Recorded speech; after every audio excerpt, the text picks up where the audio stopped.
Okay, putting it all together, we take our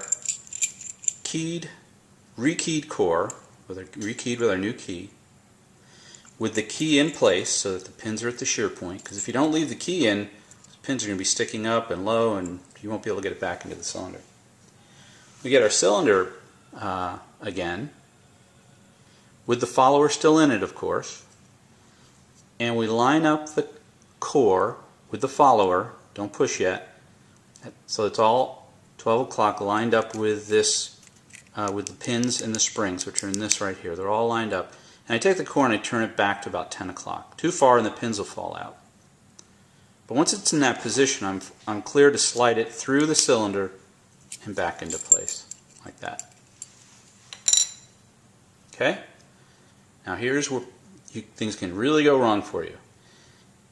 If you pull on this, the core will come right back out and springs and pins will pop out all over the place. So what we need to do is get that key out of there without doing that. So I turn the key back to the 12 o'clock position and I kind of pinch it out, meaning I don't put any pressure on the core to pull it out, but I do get the key out by leaving the core in place. Very important point.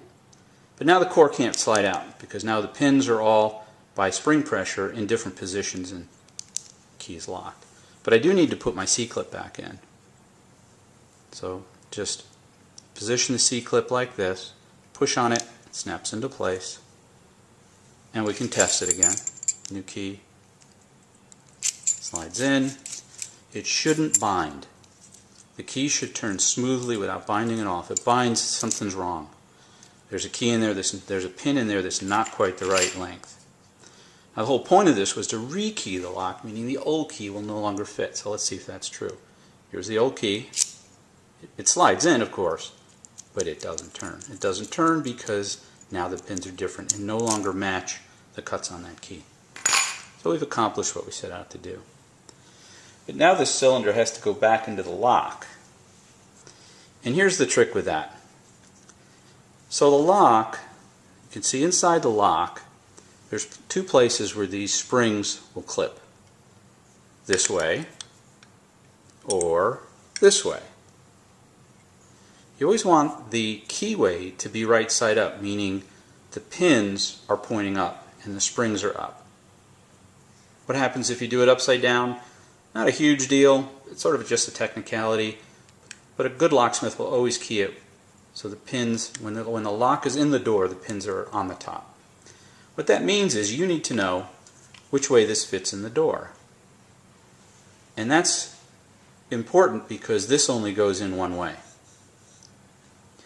So if you assume you got a 50-50 chance of getting it right, or you can walk over to the door and see which way this goes, this way or this way. Let's say I've got it positioned the right way. Once you know that, you simply clip this back in, like that. It's in, it's not coming out because those springs are holding it in place. Next piece we have to put in is that center pole, I guess. I don't know what you call this thing, but it usually can slip right in place. You push hard, but mine's not going in too easily. So what I'm going to do is take that cylinder removal tool and retwist it, and now it's just slid into place. You see what I did there? I took my tapered end, twisted it between the pole and the center of the lock. That moved a plate which allowed this thing to slide in. Just twisting it does that. But now this won't come out. This is in solid. It should not come out. It doesn't. My new key, again, fits in, turns nicely, no binding. It's now turning that pole in the center. And that is a re-keyed lock.